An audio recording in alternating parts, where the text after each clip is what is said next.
எதுவரை வாழ்க்கை அழைக்கிறதோ அதுவரை நாமும் சென்றிடுவோம்.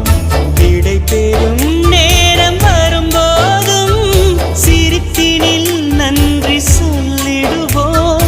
பரவசம், இந்த பரவசம் எந்நாளும் நெஞ்சில் தீராமல் எங்கே வாழுமே.